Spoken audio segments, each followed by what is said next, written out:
The broadcast is now starting. All attendees are in listen-only mode.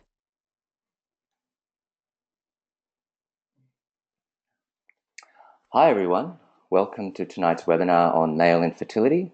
My name is Adrian Chen and I'm the CEO of HealthTree, the host for tonight's webinar. Our speaker for this evening is Dr. Siew. Dr. Ho will speak for 10 minutes on male infertility and then we will open the floor to 20 minutes of question time. At any stage you can submit a question to our moderator by entering a message in the chat box. Now for a quick word about HealthTree. HealthTree is about three things. Number one, educating the public on important health issues through free webinars, videos, and blog articles. Number two, making healthcare more affordable through discount medical packages.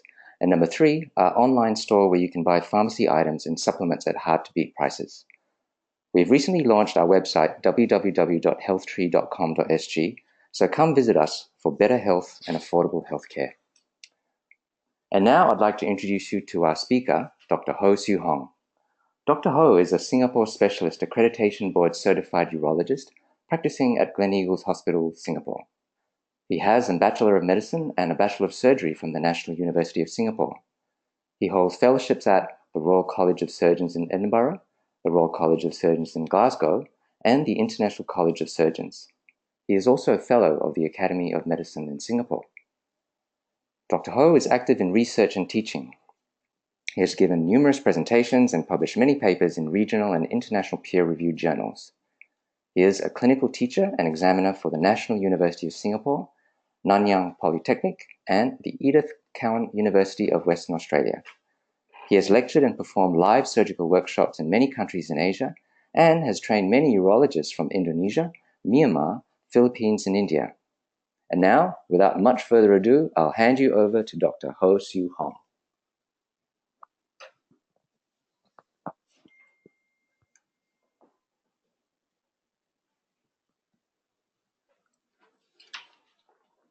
Thank you, Adrian. Today, we're going to talk about male infertility. Male infertility is defined as a couple not being able to successfully conceive or get pregnant after 1 year of unprotected intercourse. In other words, 90% of couples should conceive within a year of trying. Studies have shown that within an infertile couple, the problem may lie in the man in a third of cases, and in another third, the problem may be a combination of both man and female problems.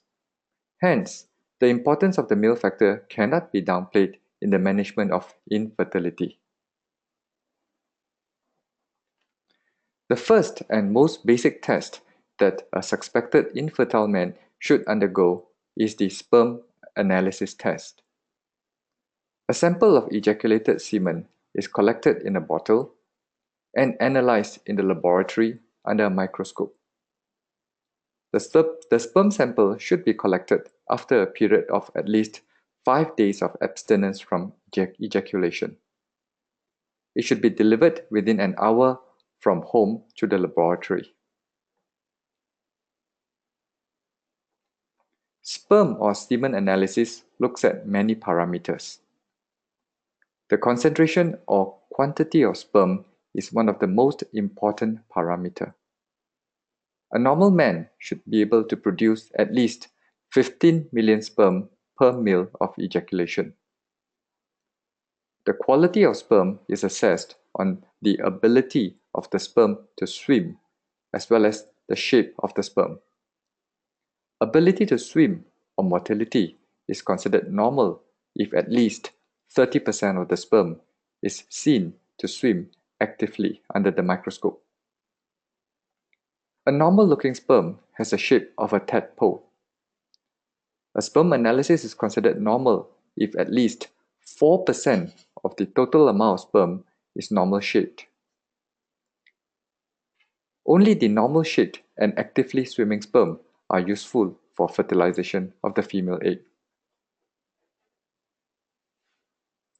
I would like to introduce a few common medical terms that describes abnormal sperm count. Oligospermia indicates a lower than normal amount of sperm, while azoospermia indicates complete absence of sperm. We must bear in mind that a low sperm count decreases the probability of natural conception, but does not mean that the couple has absolutely no chance at all at natural conception. There are a few known causes of low sperm count. They include medical causes such as low male hormone, particularly testosterone, and abnormal veins in the testes called varicocele. A history of previous bad infection in the urinary or genital tract may also cause scarring and obstruction to sperm flow. Certain environmental hazards such as radiation or X-ray can decrease sperm count. Lifestyle habits such as smoking, excessive alcohol consumption, abuse of drugs, and even overweight are also known to cause low sperm count.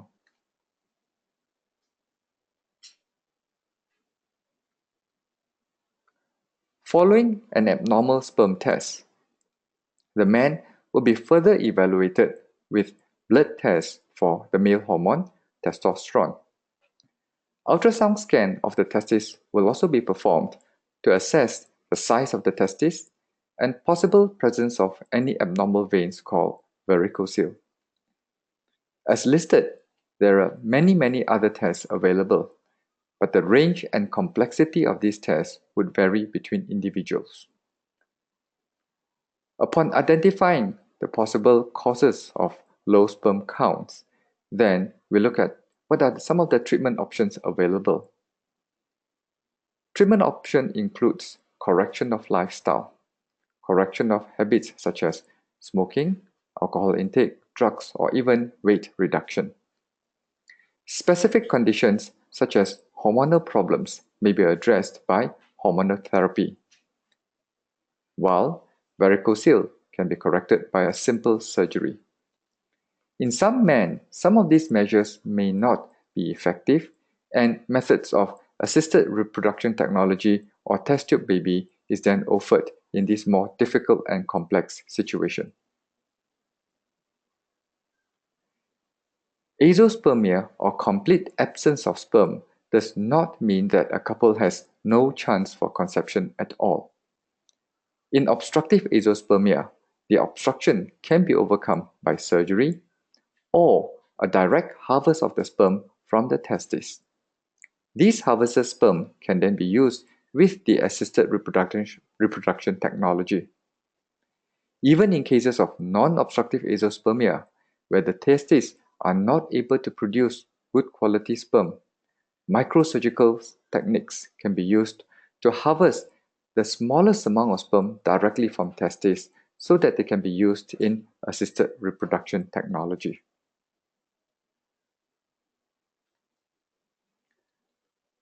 I would like to talk about varicocele, or an abnormally large vein around the scrotum.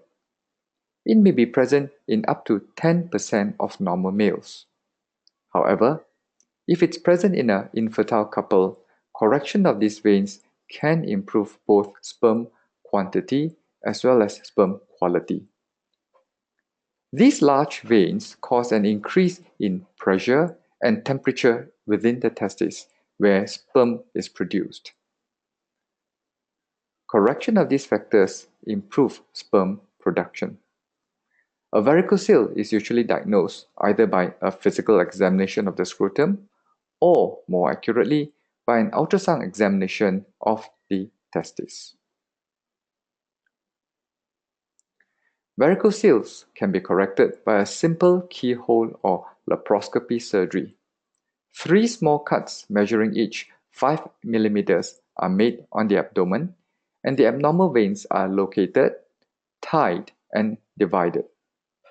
The remaining good veins are preserved to ensure that the circulation to the testes is maintained.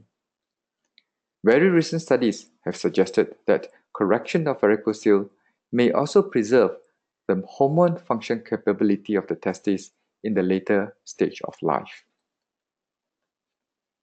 In this very short 10 minutes, I would like to emphasize that the male factor is an important factor and no less significant than the female factor in the management of fertility. Sperm analysis is the very basic investigation. Sperm quality and quantity can be improved with correction of lifestyle, medications, and surgery.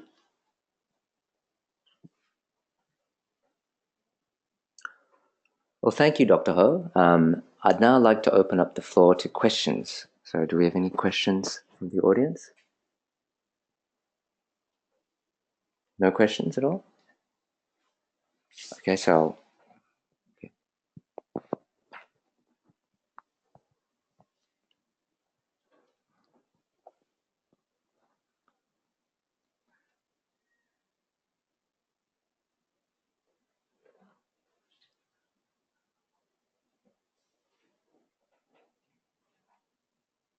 While waiting for the first question, I would like to read out the summary of an email that we received from a patient a couple of days ago.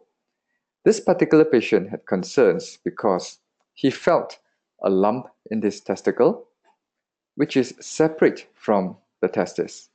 He also noted that in the last couple of months, the quantity of his ejaculation was not as much as in the last couple of years. So the question is that what may he have, and what can we do about it? Whenever we feel a lump in the testicle or around the scrotum area, the best investigation to define this lump would be to do an ultrasound of the scrotum and the testis. An ultrasound is a non-invasive investigation with no radiation exposure. It gives us very good definition of the testis, the veins, as well as the structures around the testis. In this particular case, this gentleman may have a structure called an epididymal cyst. Next, back to the issue of decreasing ejaculation volume. Decreasing ejaculation volume may reflect lower sperm production or decreased production of lubricants made by the prostate gland. In each ejaculation, half the volume of ejaculation is produced by the prostate gland, and they can act as lubricant to the sperm.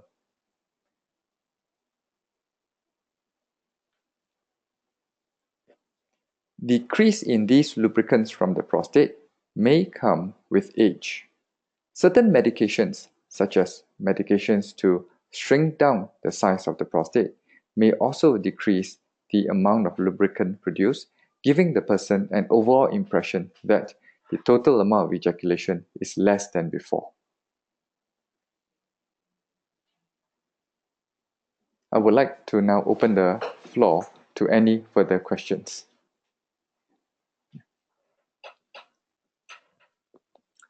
Okay, so we've just had a question come through. I had a semen analysis that showed low sperm count. Another sample 2 months later showed normal sperm parameters. Can this happen?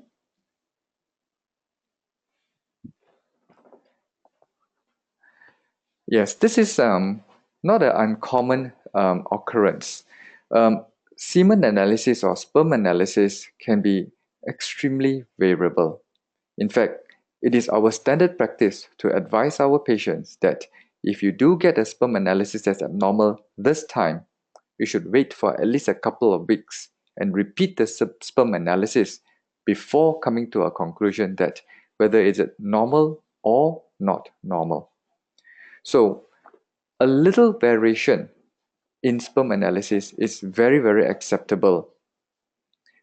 Secondly, sperm analysis looks at many parameters, as we had highlighted earlier. It looks at the number of sperm. It looks at the ability of the sperm to swim. It also looks at the shape of the sperm.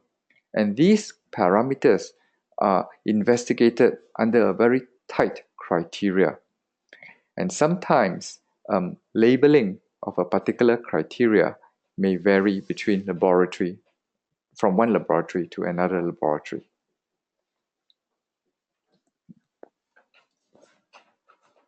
Okay, and just to encourage the audience to send in a few more questions, and just a little reminder here, you can actually type in your question in the chat box at the bottom of your screen. So, yes. And I've just got another question that's just come through. I had mumps before adolescence. I heard that this affects sperm quality.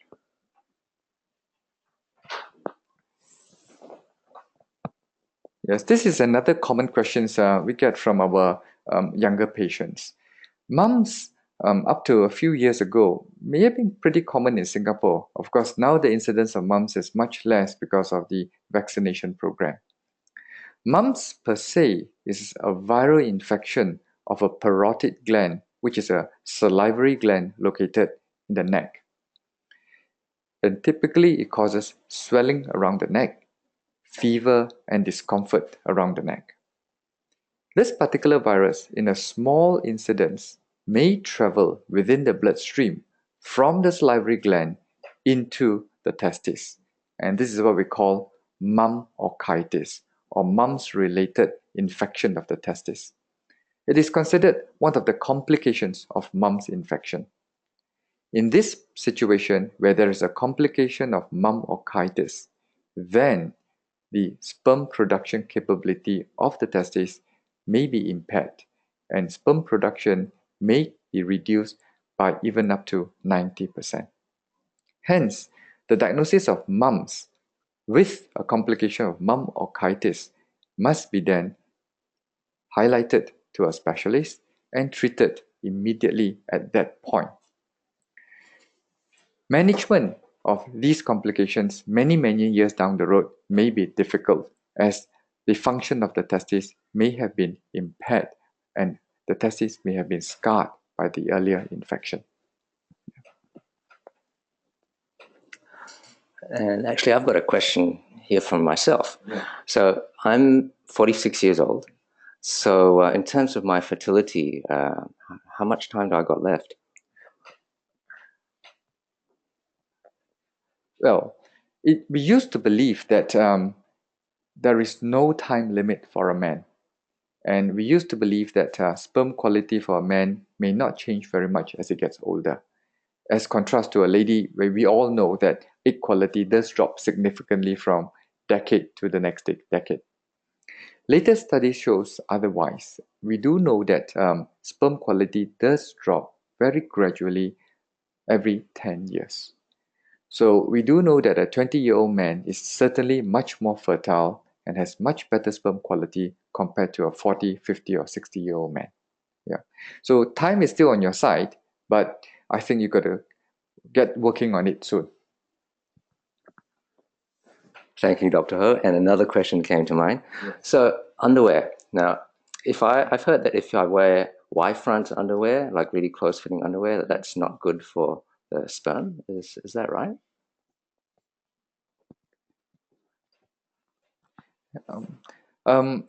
Good fitting underwear, it's good for us because it holds the testis in place. It gives us support. However, very tight underwear or very tight pants that holds or squeezes the testicles to the body may increase the temperature within the testicle and affect the sperm production capability of the testicle.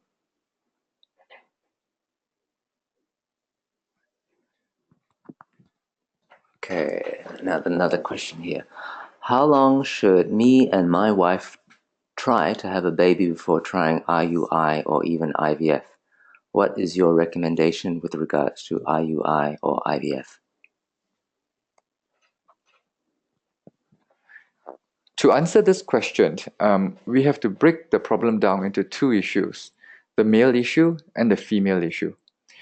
Both IUI and IVF can be used if the couple has either a male or a female issue or a combination of issues.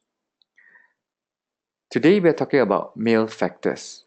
So in the case of an abnormal sperm count, where the sperm count is low or shapes of the sperm are abnormal or the movement of the sperms are poor, IUI to some extent may help. However, if the sperm quality is very poor and there are very few normal shaped sperm, then moving on to IVF or test tube baby may be the way to go. In IVF, the lady is stimulated to produce many eggs, whereas a man ejaculates, and within the laboratory, we are able, under a microscope, to identify the better looking, actively swimming sperm, and we can then select this sperm so that we can unite them with an egg within the laboratory. This takes away the randomness or the natural selection process, which requires a huge amount of normal shaped and normal swimming sperm. So for your first question, how long should you try?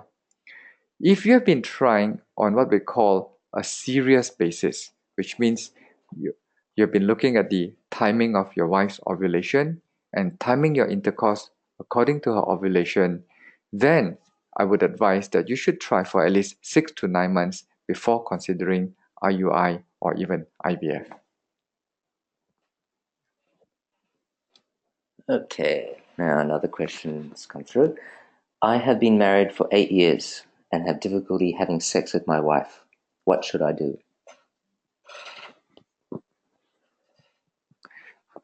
Now, difficulty having intercourse with a wife then becomes what we call a male sexual dysfunction issue.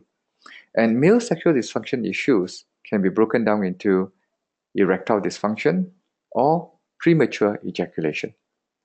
Erectile dysfunction means that the penis is just not hard enough to penetrate the vagina.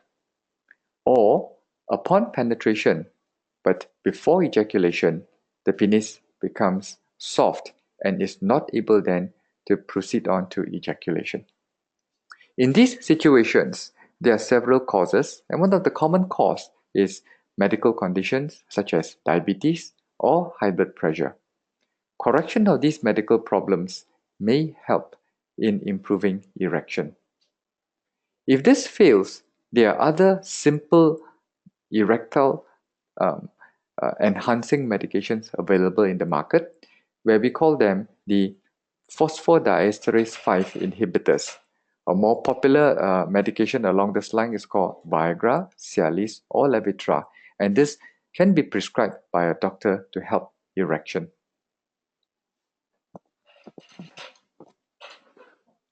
Okay, and let's see another question.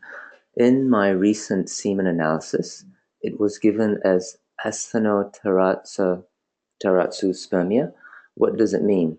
In the semen analysis, the volume was 3.7 milliliters, pH was 7.8, appearance was normal increased viscosity, incomplete liquefaction, 74 by 10, the power of 6, mobility was 37%, good progression among the morphology of active sperm, 1 normal, 88 head defects, 10 mid-piece, 1 tail defect, 57% viability. Are these normal, and what should be the follow-up? That's quite a lot of information there. Yeah.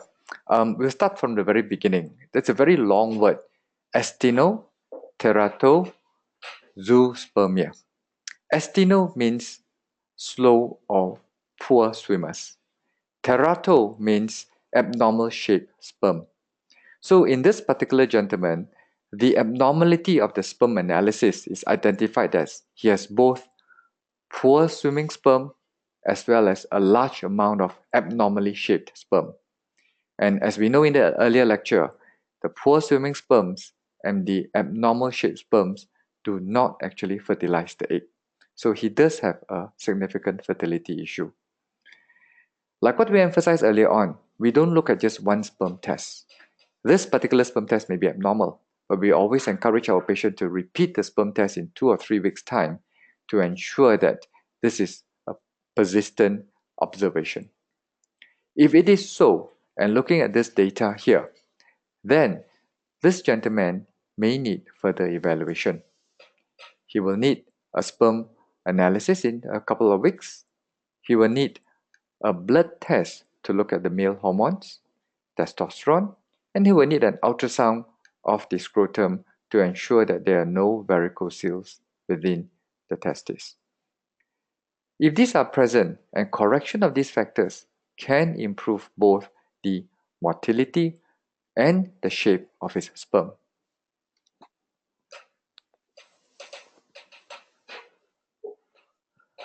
Okay, another question from our listeners. I think I have premature ejaculation.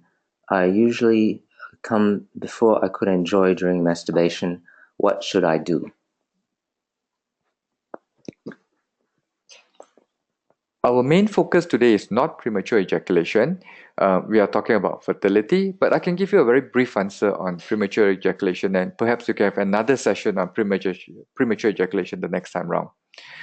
The premature ejaculation can be actually managed by psychotherapy, which means we can teach a patient certain techniques, certain ways to hold back their ejaculation, and we can also treat the person with medication.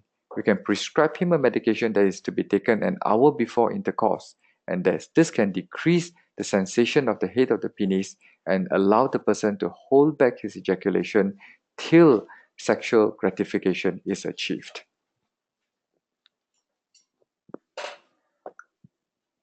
Okay, and how can I improve my sperm? What diet should I take?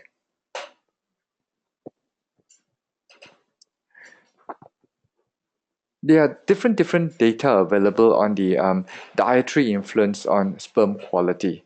But in general, we would have emphasized that we should take fresh food, avoid preserved food, and generally have a healthy diet with a balanced meal of meat, vegetables, as well as fruits, and adequate hydration. Other lifestyle changes such as exercise, management of stress, and avoidance of things like smoking, alcohol, and drugs will certainly help improve sperm quality.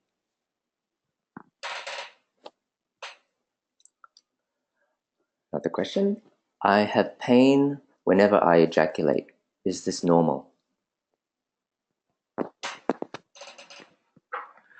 Mild discomfort, particularly if a person had not had ejaculation or intercourse for a long period of time, may be normal. This is related to the strain to the bulbar or ejaculatory muscles around the penis as well as the scrotum area. However, if the pain is significant and persistent, this is not normal and this needs to be investigated by a urologist.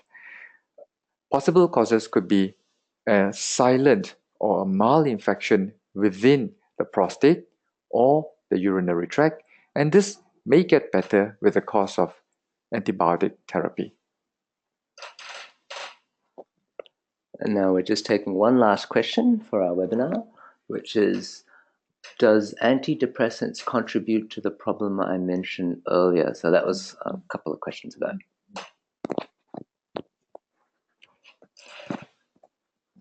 Antidepressants alone does not contribute to premature ejaculation. In fact, the use of antidepressant has been one of the proposed therapy in the management or medical management of premature ejaculation.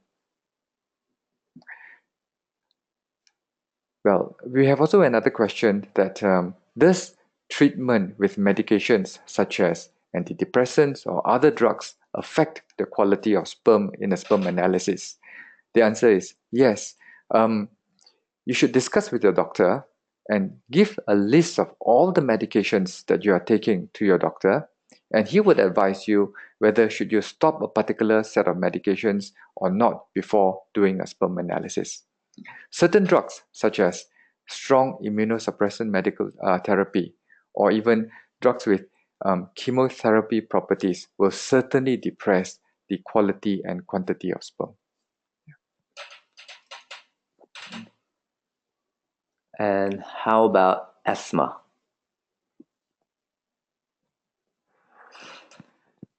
Asthma alone may not affect sperm quality, but often asthma comes with treatment for asthma. And if we were to use medication that contains steroids, which is commonly used in asthma, this can affect sperm quality. Excessive use of steroid decreases both sperm quantity as well as quality. Well, that's about all we have time for tonight. Thank you very much, Dr. Ho, for a highly informative session. And for our audience, if you would like to book an appointment with Dr. Ho, he is offering consultation at $144. Please email us on info@healthtree.com.sg and provide your name and mobile number so that we can contact you. And finally, thank you everyone for joining in tonight, and please watch out for future webinar sessions on HealthTree.